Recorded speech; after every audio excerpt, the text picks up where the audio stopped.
कृष्ण की वाणी। बच्चे, हिम्मत रखो, मैं सब कुछ ठीक कर दूंगा।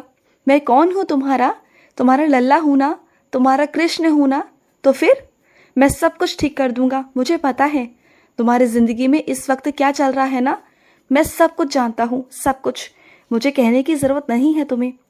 मैं तुम्हारी वो भी बातें पढ़ लेता हूँ जो तुम मुझसे नहीं कह पाते हो। तुम्हारे मन में तो होती है, तुम्हारे ज़ुबान पर तो होती है, बस तुम कह नहीं पाते हो, है ना।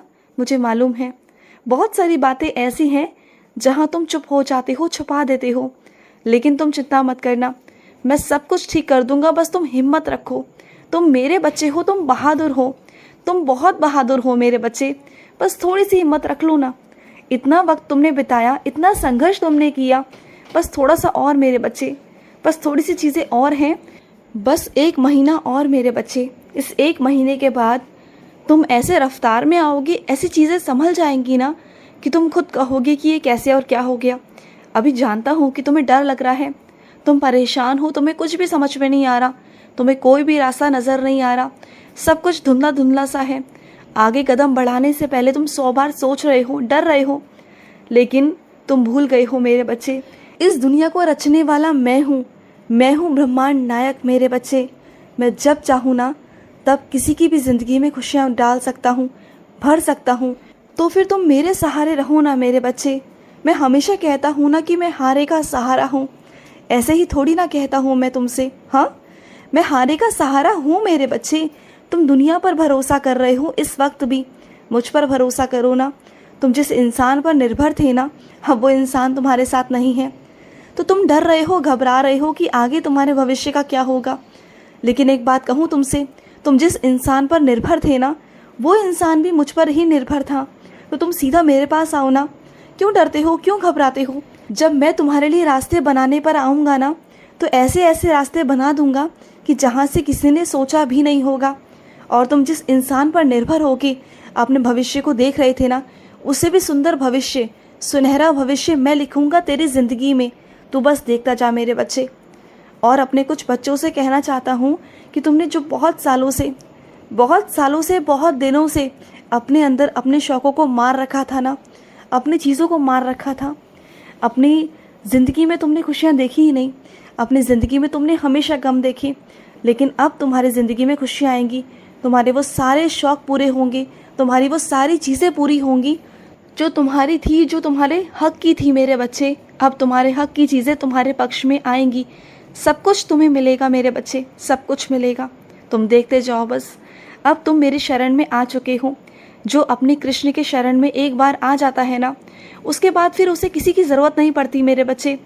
फिर मैं अपने बच्चों की ज़िंदगी को संवार देता हूँ। मैं अपने बच्चे के लिए कुछ भी कर सकता हूँ, उसकी किस्मत को भी पलट सकता हूँ। अगर मैं अपनी पर आ जाऊँ ना, तो मेरे बच्चों को मैं हमेशा सुख ही सुख देता हूँ। अगर मैं अपने बच्चों से प्यार करता हूँ ना, तो मैं उनके लिए कुछ भी कर सकता हूँ, कुछ भी। मैं इस ब्रह्मांड से भी लड़ सकता हूँ, दुनिया से भी लड़ सकता हूँ, और अपने बच्चे की ज़िंदगी में, उसकी किस्मत में ना खुशियाँ ही खुशियाँ लिख देता हूँ मेरे बच्चे। तुम बिल्कुल चिंता मत करो, बिल्कुल भी चिंता मत करो, तुम्हारा कृष्ण तुम्हारे साथ है। और सुनो, मेरे कुछ बच्चों के मन में एक वहम है कि जब वो मेरे मंदिर आएंगे, जब वो मेरे वृंदावन आएंगे, मथुरा आएंगे, तभी वो अपनी इच्छा मेरे आगे रख सकते हैं। उन्हें लगता है कि मैं वहीं से सुनूंगा जब वो मेरे पास हाज़िरी देंगे। ऐसा कुछ भी नहीं मेरे बच्चे। जो भी तस्वीर या जो भी मूर्ति तुम्हारे सामने है ना मेरी, तुम उसी के आगे मांग लो, उसी के आगे अपनी इच्छा रख दो, क्योंकि मैं उसी तस्वीर में, उसी मूर्ति में विराजित हूँ मेरे बच्चे। तुम्हें मथुरा आने की कोई ज़रूरत नहीं अभी, बिल्कुल चिंता मत करो। जो भी तुम्हारी इच्छा है, जो भी तुम्हारे मन की मंशा है ना, तुम मेरे आगे बस वहीं से रख दो।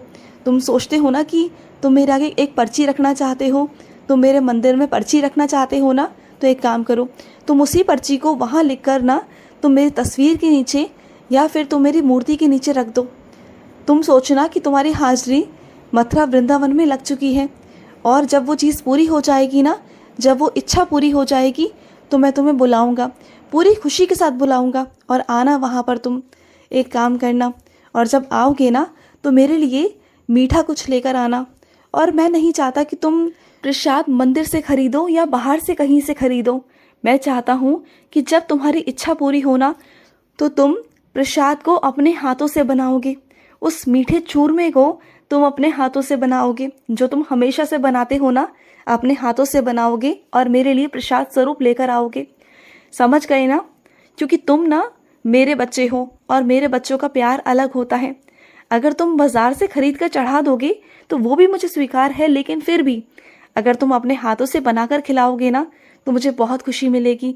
और तुम इस बार वृंदावन आओगे ना तो झूम उठोगे, क्योंकि वो खुशियाँ मैं तुम्हारी झोली में डालने वाला हूँ मेरे बच्चे, बहुत सारी खुशियाँ। और सुनो मेरे बच्चे, एक बात हमेशा याद रखना, किसी भी कागज़ पर हस्ताक्षर करने से पहले ना 100 बार सोच लेना मेरे बच्चे। अगर कोई तुम्हें कितना भी दबाव डालने की कोशिश करे, ये कहे कि तुम्हें हस्ताक्षर करने हैं, लेकिन फिर भी तुम हस्ताक्षर मत करना मेरे बच्चे, बिल्कुल भी मत करना। क्योंकि कई लोग ना तुम्हारी चीज़ों पर नज़रें रखे हुए हैं, तुम्हारी चीज़ों को हड़पना चाहते हैं, तुम्हारी चीज़ों को छीनना चाहते हैं। तो तुम थोड़ा सा बच के रहना। तुम जब तक उसे पढ़ ना लो, समझ ना लो, तब तक किसी पर भी हस्ताक्षर बिल्कुल भी मत करना, जब तक तुम समझ ना लो। इस बात को ध्यान रखना, क्योंकि कोई कितना भी दबाव डालने की कोशिश करे, किसी के दबाव में आना मत। तुम निडर होकर काम करना। और वैसे भी तुम्हें वो डराने की इसलिए कोशिश करते हैं क्योंकि तुम डर जाते हो। जिस दिन तुमने डरना बंद कर दिया ना, वो तुम्हें डराना बंद कर देंगे। अपनी आवाज़ उठाओ, बोलना शुरू करो।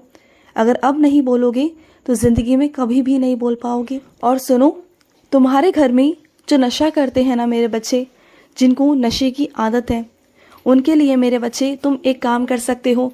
जो रोज़ मेरा स्नान जल तुम बचा कर रखते हो ना, उसी स्नान जल को मेरे बच्चे तुम रोज़ उन्हें पिलाया करो मेरे बच्चे। तुम रोज़ उन्हें पिलाओगे ना तो देखना उन्हें बहुत जल्दी असर होगा, उनकी बुद्धि पलटेगी, उनका मन पलटेगा, चीज़ें धीरे धीरे वो समझना शुरू कर देंगे और वो नशे पत्ते से बहुत दूर हो जाएंगे। तुम बस विश्वास के साथ में करना। ये मत सोचना कि वो पानी है, वो ये सोचना कि मेरा अमृत है और तुम मेरा अमृत उन्हें पिला रहे हो। जब मेरा अमृत तुम उन्हें पिलाओगे ना तो मेरा नाम जाप करना 11 बार 21 बार तुम मेरा नाम जाप करना। उसके बाद उस अमृत को ना तुम उन्हें पिलाना पूरे विश्वास के साथ। फिर देखना चीज़ें कैसे होती हैं तुम्हारे सामने। तुम ना बस घबराते हो, घबराया मत करो। तुम्हारे ज़िंदगी में जो कुछ हुआ ना उसे भूल कर आगे बढ़ने की कोशिश करो। अगर उन्हीं चीज़ों पर ध्यान दोगे ना तो ज़िंदगी में कभी भी आगे नहीं बढ़ पाओगे। तुम्हें अपने रास्ते खुद बनाने होंगे, खुद चुनने होंगे, खुद के अंदर हिम्मत लानी होगी। सबकी बातें सुनते रहोगे तो कभी ज़िंदगी में आगे नहीं बढ़ पाओगे। अपने रास्ते खुद से बनाओ। और अगर जहाँ परेशानी आ रही है, जो भी आ रहा है ना, तुम मुझसे कहो, मेरे पास आओ, मुझसे कहो, मैं बताऊंगा तुम्हें रास्ते। दुनिया से रास्ते पूछने मत जाओ। दुनिया से रास्ते पूछने जाओगे तो सब अपनी अपनी समझ से तुम्हें बताएंगे, और मैं नहीं चाहता कि तुम दूसरों की समझ से चलो, क्योंकि जो इंसान खुद असफल है वो तुम्हें सफलता के रास्ते कैसे बताएगा? बताओ मुझे। और सुनो, किताबें पढ़ना शुरू करो मेरे बच्चे। अपने समय को बिना व्यर्थ किए तुम किताबें पढ़ना शुरू करो। किताबें पढ़ने से तुम्हें बहुत सारा ज्ञान मिलेगा और वो ज्ञान कभी ज़िंदगी में खाली नहीं जाएगा। वो ज्ञान तुम्हारे आगे ही आएगा और तुम्हारे काम ही आएगा। तुम अभी नहीं समझ पा रहे हो चीज़ों को, लेकिन आगे चलकर तुम्हें भविष्य में चीज़ें समझ में आएंगी मेरे बच्चे। और सुनो, तुम्हारे घर में जो पेड़ पौधे हैं ना मेरे बच्चे, उसमें तुम बिल्कुल भी पानी नहीं दे रहे, वो सूख रहे हैं मेरे बच्चे। उन्हें पानी देना शुरू करो। सुबह शाम उन्हें पानी दो, जिससे कि वो तुम्हारे घर में हरे भरे रह सके। पौधों की सेवा किया करो। उन्हें ऐसे रखा करो जैसे कि तुम एक बच्चे को रखते हो, क्योंकि हरियाली भी बहुत ज़रूरी है मेरे बच्चे। मैं बिल्कुल नहीं चाहता कि तुम्हारे घर के पेड़ पौधे सूख जाएं। और विशेषकर तुलसी माँ मेरे बच्चे, उन्हें ढक कर रखो और उनकी सेवा करो। सुबह शाम उन्हें जल दो, क्योंकि गर्मी बहुत है मेरे बच्चे, और इस कड़कती धूप में तुम्हें पेड़ पौधों की सेवा करनी चाहिए मेरे बच्चे। और अगर तुम्हारे घर में तुलसी माँ पर कपड़ा नहीं है, कोई चुन्नी नहीं है, तो उन्हें ढक कर रखो। उन्हें ढक कर रखो मेरे बच्चे, वो सूखनी नहीं चाहिए। तुम जानते हो ना, जिसके घर में तुलसी हरी भरी रहती है ना, उसी के घर में मैं होता हूँ, तुम्हारा कृष्ण होता है। तो फिर अगर मेरा आशीर्वाद चाहते हो तो तुलसी माँ को बचा कर रखो, उन्हें हरा भरा रखो मेरे बच्चे। मानता हूँ थोड़ी सी मेहनत है, लेकिन मेहनत करो। अगर तुम मेरा आशीर्वाद चाहते हो ना तो थोड़ी सी मेहनत करो मेरे बच्चे, ये बहुत ज़रूरी है। और सुनो, आधुनिक यंत्रों पर निर्भर बिल्कुल भी मत रहो। वो कभी भी धोखा दे सकते हैं, कभी भी ख़राब हो सकते हैं मेरे बच्चे। तो चीज़ों को अपने हाथ से भी किया करो। खुश रहो, विजयी भव। मेरा बहुत सारा आशीर्वाद। आज का हमारा ध्यान कृष्ण संदेश समाप्त हुआ। जय श्री कृष्ण।